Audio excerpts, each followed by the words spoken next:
This week's parsha is Parshat Bamidbar, at least in Chutz La'aretz, and I'd like to share an idea I heard from Rav Bernstein. Now, normally this idea might be shared for Parshat Naso, and the reason why that is because at the beginning of Parshat Naso, what does it say?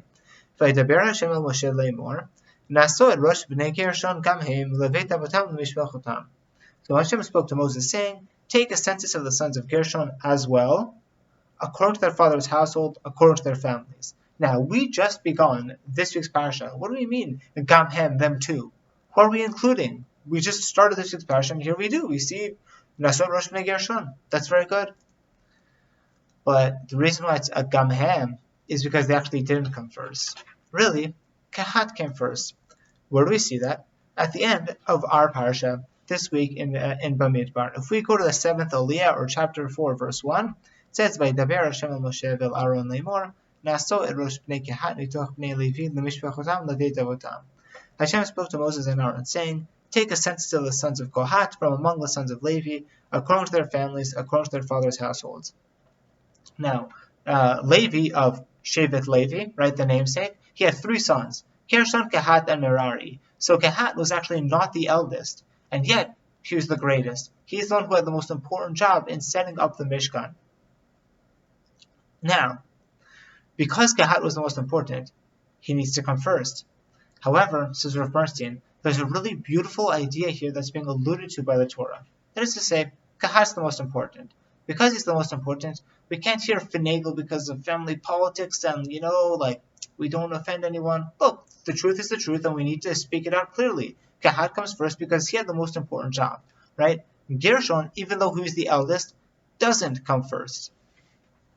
And yet, the Torah finds a way to show how it values 2 different things and how it gives credit to both of those things. That is to say, the Torah needs to teach us the truth, and it needs to teach us that Kehat is the most important of the brothers. And yet, the Torah also values honoring the eldest sibling, right? Honoring the oldest son. Gershon is the oldest son. So how does the Torah resolve this tension here? Because we need to talk about Kehat, but he's not the eldest, and therefore we'll kind of be sliding Gershon. So how does the Torah get out of it? Very subtly. It talks about Kehat first. It does that because it has to. But how does it do it? It talks about Kehat at the end of our parsha. What does it do with Gershon? It gives him the beginning of the parsha. And look how it says, "Vaydaber Hashem el Moshe le'emor." It's the first thing we see, Parshat Naso. You just open up the page, and what do you see? Naso et Rosh b'nei Gershon. Gam hem, them too. Because they also matter. Levet avotam l'mishpachotam. That is the message of the Torah. The Torah is saying, well, just because you have 2 values doesn't mean that one has to crush the other and just completely obliterate it. Yes, there's something that needs to be said for that value that comes first. However, that second value is still an important value, and the Torah still gives credit. And that is supposed to be a lesson for us. That even though sometimes we'll have 2 values, 2 important values, and even though value A might override value B at the time, doesn't mean that we just flush the value B down the toilet. We're supposed to give full credit to value B. And this is the incredibly subtle and yet remarkable way that the Torah does it in this case. Shabbat Shalom.